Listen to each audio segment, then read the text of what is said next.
Hi all, this is just a quick video on defining a research question and setting up your study.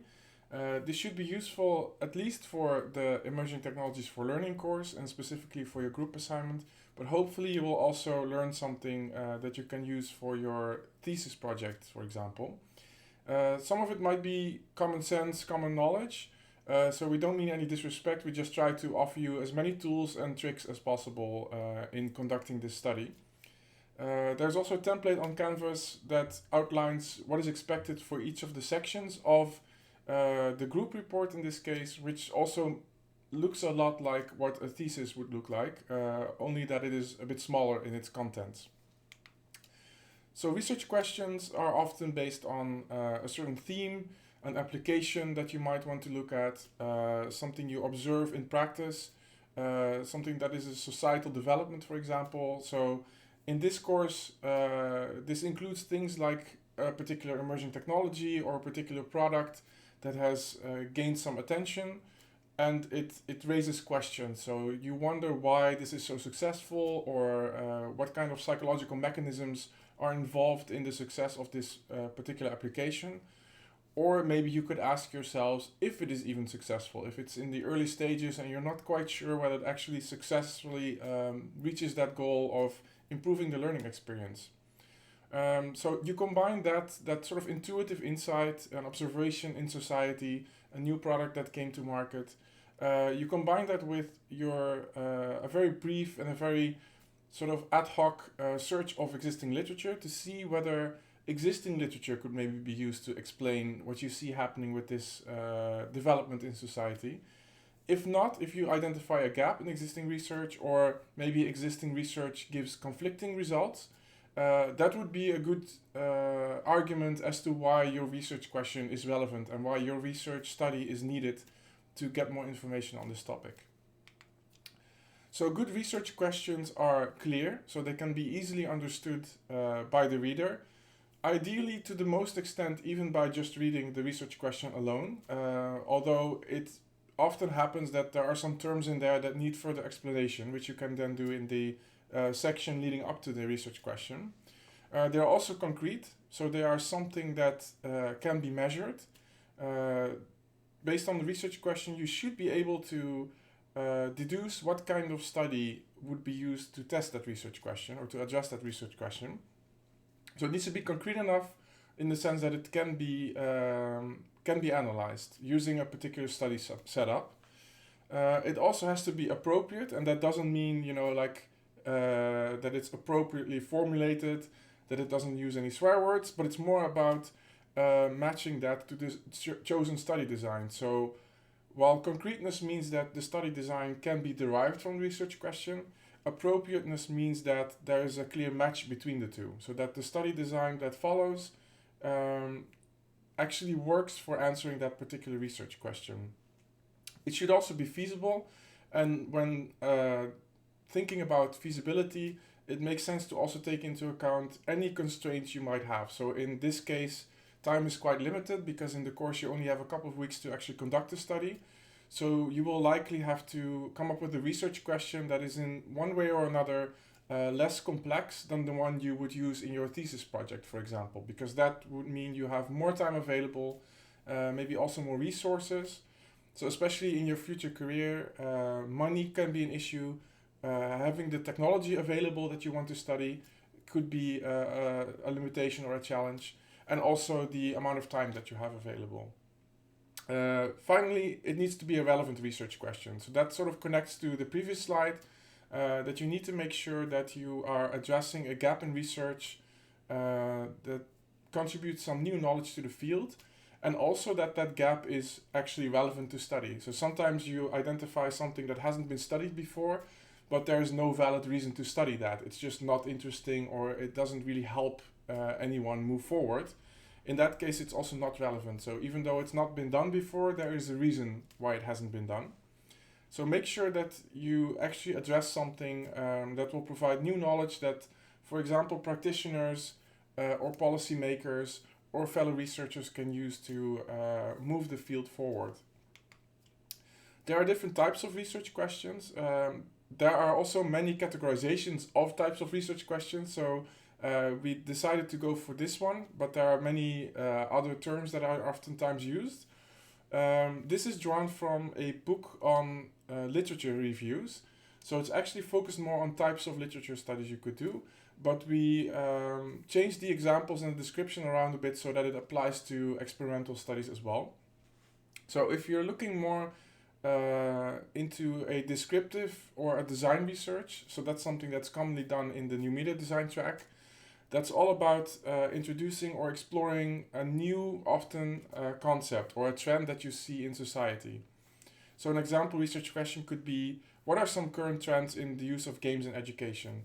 And because you're trying to get a complete overview of a particular research field or a particular application domain, often a literature review is a suitable method there because it allows you to integrate many different sources to discover patterns and to see these overarching things that are happening. So rather than finding support in one study, you find support in a bunch of studies, and that gives you a clearer overview of what's happening in the field or what that trend is all about. What you could also do if you want to explore something that is relatively new and that hasn't been looked at much before, like a very new technology that has just been introduced to education, then you could also consider doing a qualitative study where you maybe confront someone with that new technology and you ask them about it. Maybe the technology doesn't even exist yet, so you only have a proof of concept or a speculation about what that could look and be like. In that case, you could use generative methods or you could use any qualitative study to get input on people on how they would feel if that technology would actually become reality. A normative study looks really into the preferences or viewpoints of certain people. So this is done, for example, in politics to get an overview of how people are thinking about a specific topic. An example more in the field of education could be how do teachers see the role of robots in education?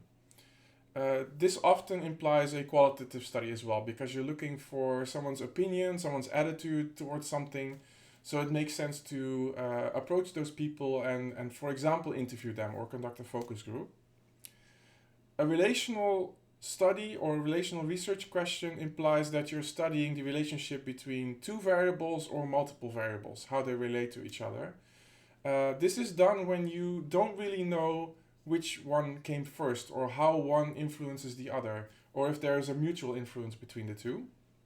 So, for example, is there a relationship between gender and the effectiveness of games in education? So if you have this feeling that maybe games would only work for particular genders, then that could be an interesting relational research because you cannot be sure what came first, whether the fact that games don't work as well for boys as girls, for example, is related to the fact that more girls like playing games than boys. So that could be, so the cause could be in the fact that there's a gender difference in preference for playing games and time spent playing games, which has caused game designers to focus on that particular target group. But it could also be that game designers focused on anyone, but then they just got picked up on more by girls compared to boys, for example. So that could be an effect where you show a relationship between the two factors, but you're not quite sure in which direction that relationship is going or what came first. You can do that with an experimental study and then apply a correlational analysis to see whether they significantly correlate the factors that you're studying. The causal research question is one that is, I think, most commonly done, especially in thesis work, and you will also probably tend towards those types of research questions in the current group assignment, where you study the effect of one or more variables on one or more outcome variables. So, for example, does the use of virtual reality result in higher cognitive learning outcomes compared to textbook learning? So what you often see in this type of study is that something is manipulated. So you have two alternative versions.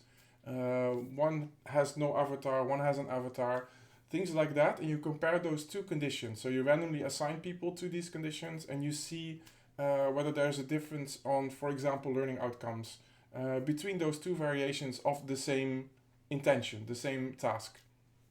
So oftentimes that is done using experimental studies where you use a t-test to analyze the results, or an ANOVA if you have multiple factors involved or multiple levels.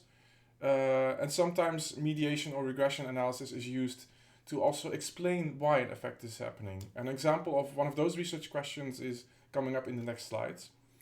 And finally, the theoretical research question tries to explore factors that can potentially cause or explain a certain situation, an event, or a process. So an example of such a research question could be, why do many users lose engagement with Duolingo over time? So you're really trying to, you observe something that engagement drops with Duolingo over time, and you try to explain by looking at the many different features of Duolingo or the many different psychological effects that it has, what could be a cause for this to happen. This is often also done using a qualitative study because you're really trying to get to the bottom of this. This is a why question, and a why question often implies something that is more open-ended. So actually approaching people and trying to figure out what are some of the causes of that. So a straightforward way would be to find people that have used Duolingo, that have indeed dropped out, and then try to get to the bottom of that, try to investigate what happened. So for thesis work, those two, the causal one and the theoretical one, are most commonly applied. In NMD, sometimes there is use of a descriptive or a design research question that is more about how can we implement this, how can we best align this with the user needs. And that is oftentimes followed up within the same thesis project with an evaluation step where you come up with the concept, you prototype it, and then you use that to evaluate it and to gain insight into the success of it and whether it works, whether people indeed appreciate the way you shape that product. So that's usually a combination of something that is more exploratory, coming up with a design, maybe in a generative session, and then followed up by a more causal approach, for example, for an experimental research study to see whether your newly proposed game, for example, does better at increasing learning outcomes compared to the old-fashioned way of learning the same theories. Moving on to the study design. So given that you have picked a research question, how do you set up a study that allows you to address that research question? So mostly when we talk about research studies and the design of these studies, we talk about independent and dependent variables, where independent variables describe what you're manipulating, so the variable under study basically. So in this example of does the use of virtual reality result in higher cognitive learning outcomes compared to textbook learning? The independent variable would be something that you could refer to like learning modality, which has the two levels of virtual reality, which is the new version that you propose, and the sort of control version, the old version of a textbook learning interaction. And you compare those two to see which one is more effective. And effectiveness is measured in this case by the dependent variable, which is operationalized as cognitive learning outcomes. And what's oftentimes done in the educational field especially is that you give people a test beforehand. So before they are exposed to any learning intervention, you see what their baseline knowledge level is, and then you administer the exact same test after they've learned something, hopefully, from your interaction. So you could expose people to the virtual reality version. Before they see the virtual reality interaction, you test their existing knowledge. And then afterwards you test their knowledge level again using the same exact test, and you see the difference between those two will indicate whether people have learned something from the virtual reality interaction. And you do the same for the textbook one, and then by comparing the two, you get an overview of whether there is a significant improvement of virtual reality over textbook. So a small checklist, what do we need if we want to conduct this study? We'll need to implement the material, so we need to create an interaction in virtual reality, and we need to create the textbook version of that. So what you could do, for example, is if you have the textbook version, convert that into a virtual reality version, and then to have a fair comparison, or vice versa. So if you are starting from a virtual reality interaction, you could extract from that the content and turn it into a textbook version just to see how the two would compare. And you need a measurement instrument for the dependent variable. And in many cases you will see that, so in the case of cognitive learning outcomes, there usually needs to be a test that tests specifically the knowledge that you're also trying to teach people. So you would have to maybe make a custom quiz or a test that can get an overview of the knowledge of the learner. But if it's about things like trust or things like engagement, there are also some questionnaires that have been used before that have been validated that you can incorporate and have people rate them, the different items of that scale on, for example, a 7-point Likert scale, to get a more structured, a more validated overview of how well a certain product is doing. For the more complex version, same research question, but with a little addition. Can this effect of virtual reality on learning outcomes be explained by feelings of presence? So this is based on theory that states that one of the advantages of using virtual reality compared to a textbook, for example, so simply reading content on paper, is that you can feel present in a different context. So you can bring people to, for example, the story world if you're talking about a literary book. And research has shown that that can have some beneficial effects on memorizing some of the details from the story. So this is a valid assumption, I would say, based on theory on presence, theory on learning, theory on virtual reality or immersive technologies. You could state that, it's likely that presence can lead to this stronger effect of learning. So again, the independent variable is the modality with the same two levels. The dependent variable is again the cognitive learning outcomes like before, which we're measuring using the tests. But then adding to that a presence questionnaire, for example, which acts as a mediator, which we can categorize into two levels, maybe so high or low presence, or you could just have a rating scale which results in a score between 1 and 7, and then you can use that as the mediator in your analysis. This is likely something that you could do within the group assignment as well. So you could take a product, compare it to a simplified or a different version of it, and then also try to explore some of the factors that might explain this difference in learning outcomes.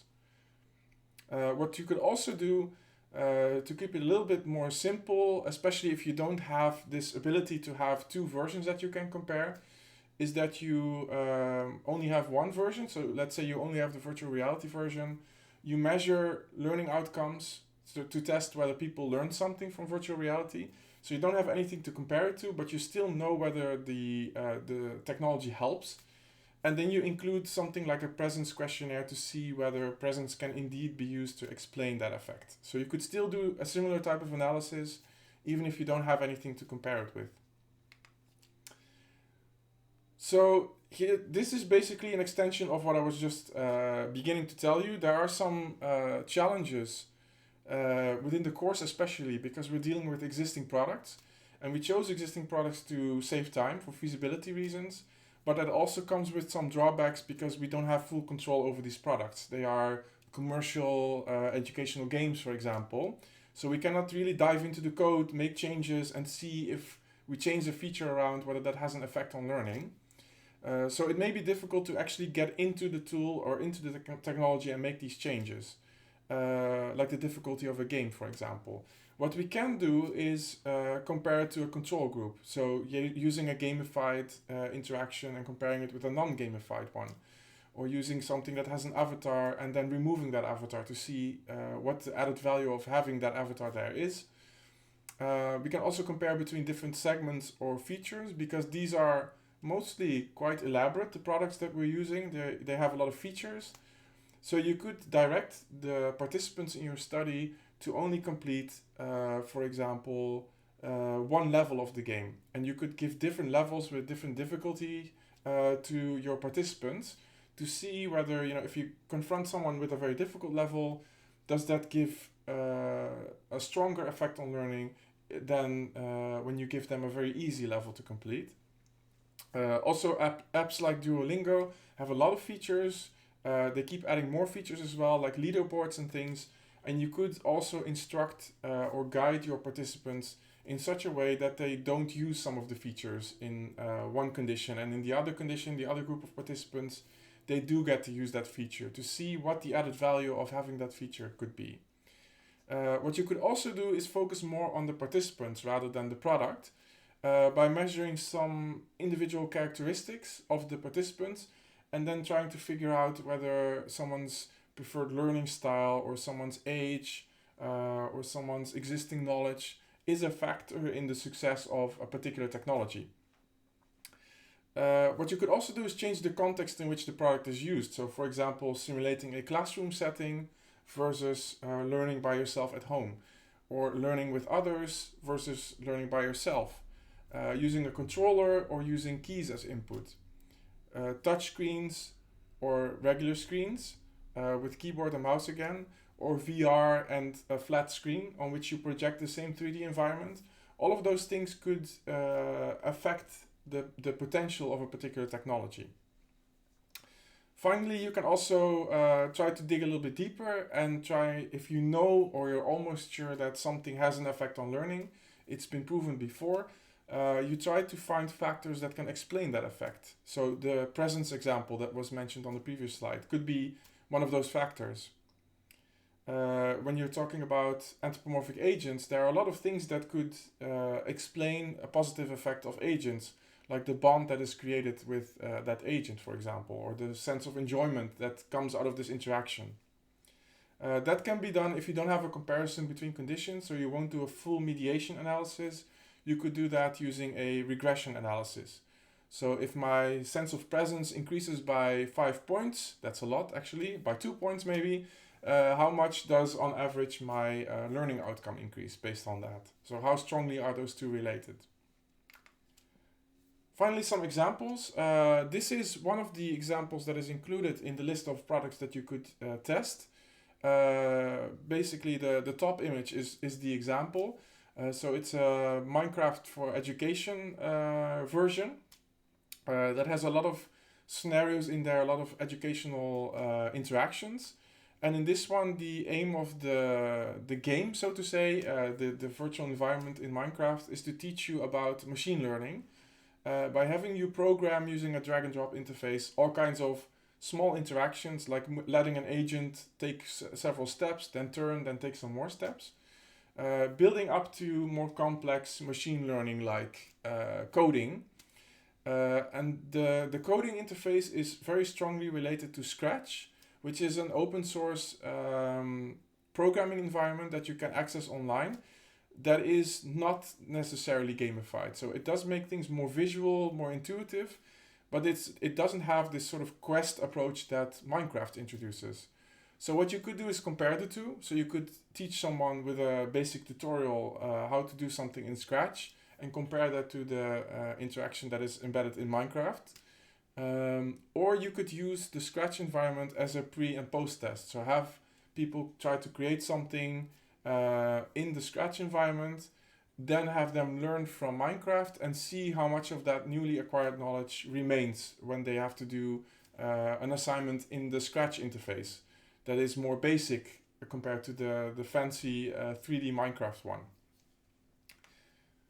So yeah, indeed you could use that as a measurement instrument, or you could use it as a comparison tool. So one is sort of gamified in a way, while the other is not. It's more of a serious application.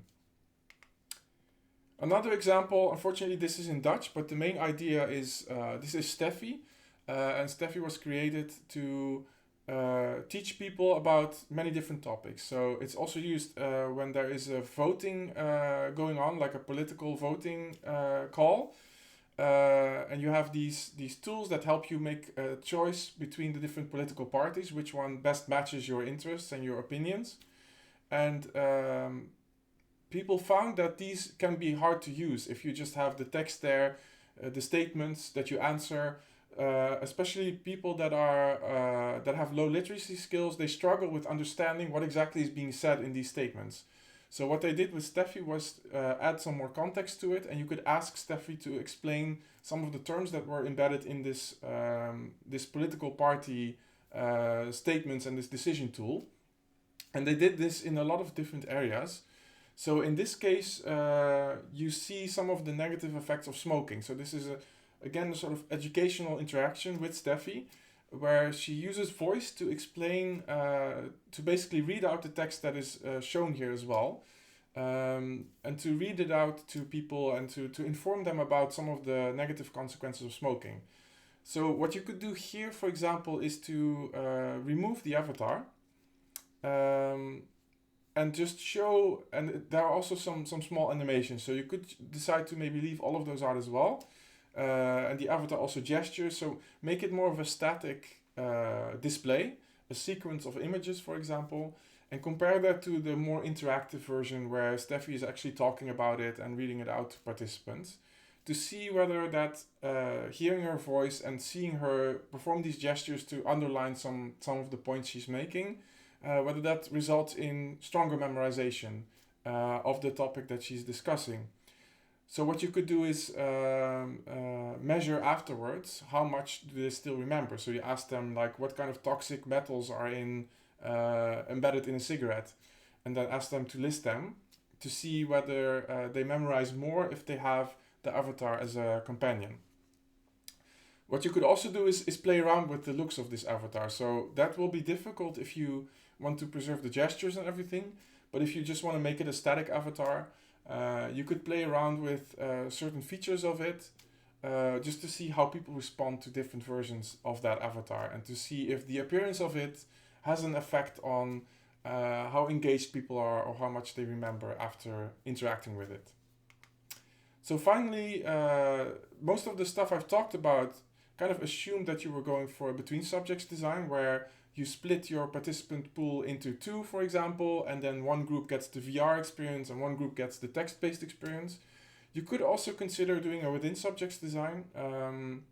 One of the main advantages of that is that you can get more data with fewer participants, because each participant has seen all of the different versions of or all of the different products and has given you a rating of those.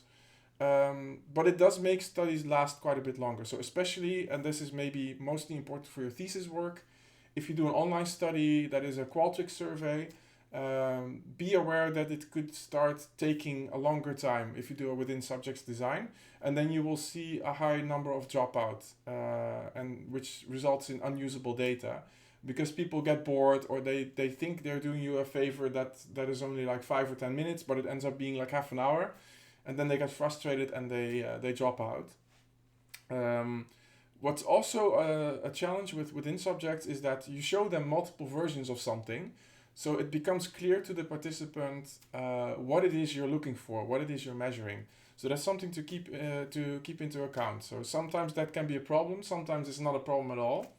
But it's definitely something to consider when you're thinking about doing a within subjects design.